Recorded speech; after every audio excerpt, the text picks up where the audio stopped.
This is the Stade Vélodrome, home of Olympique de Marseille, one of France's largest football clubs, and to date, the only French team to have won the Champions League in 1993. I visited on the eve of their final game of the 2021-22 season, a must-win game against Strasbourg that would determine their qualification for Europe's top competition once again. On big match days like this, access to these parts of the stadium are usually only reserved for a select few people. But here, they're using technology to try and bring supporters and players that little bit closer together. A range of technologies have been introduced into the stadium in a bid to enhance watching a game by enabling interactions usually only available to those watching on television. These include cameras with full ball and player tracking, enabling overlays and statistics to be displayed in real time, along with replays and highlights. Oh, and there's also a telepresence robot.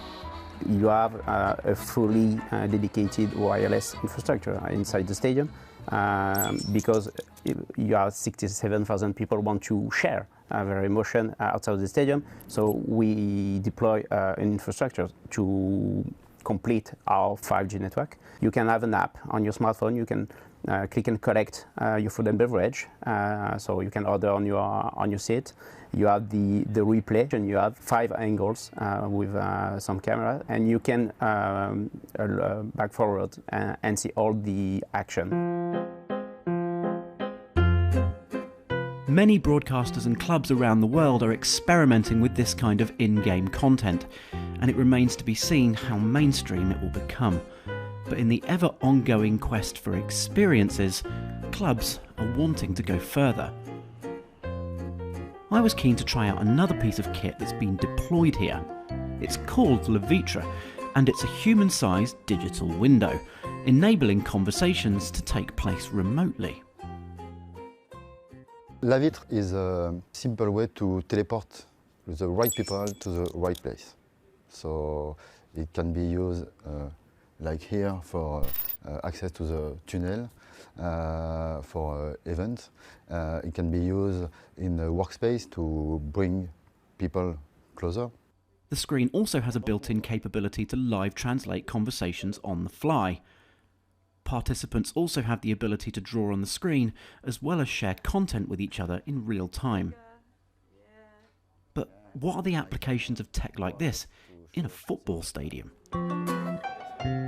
Well, Marseille have installed Le Vitre's screens in its players' tunnel, giving fans with access to one of its VIP lounges a virtual window into a normally off-limits area. Premier League club Manchester City have introduced VIP tunnel access, but behind physical glass. This is the first of its kind virtual tunnel access.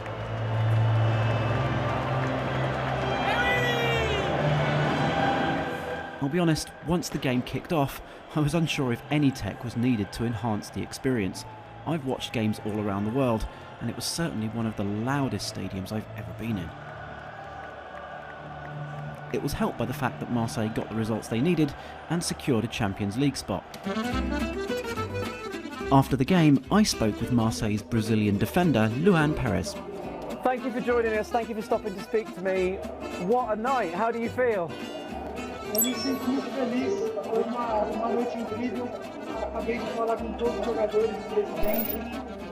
Now unfortunately, though he could see my questions translated into Portuguese, someone at the other end pressed the wrong button and his answers were translated into French on my screen.